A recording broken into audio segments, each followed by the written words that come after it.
Rebel star Prabhas తో నాగశ్విన్ తీసిన movie కల్కి 2898 AD కేవలం గ్రాఫిక్స్ వర్క్ డిలే అనో మరో కారణంతోనో వాయిదా అన్నారు.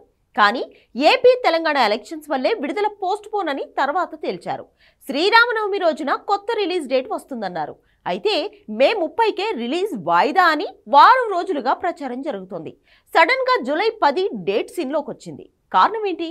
Take a look.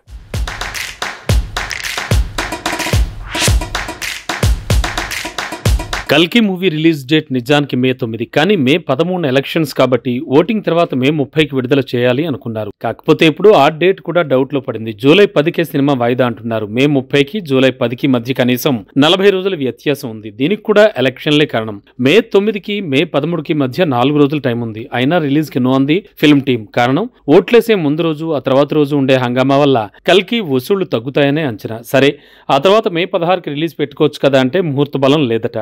అందుకే మే 30కి రిలీజ్ వాయిదా అనుకున్నారని తెలుస్తోంది. కానీ జూన్లో ఓట్ల లెక్కింపు, ఆ తర్వాత ఆంధ్రాలో కొత్త గవర్నమెంట్, తెలంగాణలో ఎంపీ పరిస్థితులు ఇవన్నీ సద్దు మణగడానికి నిలబడుతుంది. అందుకే జూలైలో రిలీజ్ పెట్టాలనేది ఫిల్మ్ టీం నిర్ణయం అని తెలుస్తోంది. శ్రీరామ నవమిన అనౌన్స్ చేయబోయేటువంటి డేట్ మాత్రం జూలై 10 అని తెలుస్తోంది. ఆల్మోస్ట్ మే 30 జూలై 10లో జూలై 10 వైపే అశ్విని దత్, ప్రభాస్ మొగ్గు చూపిస్తున్నారని తెలుస్తోంది. ఆల్రెడీ ఆ డేట్తో పోస్టర్ కూడా డిజైన్ అయ్యిందట.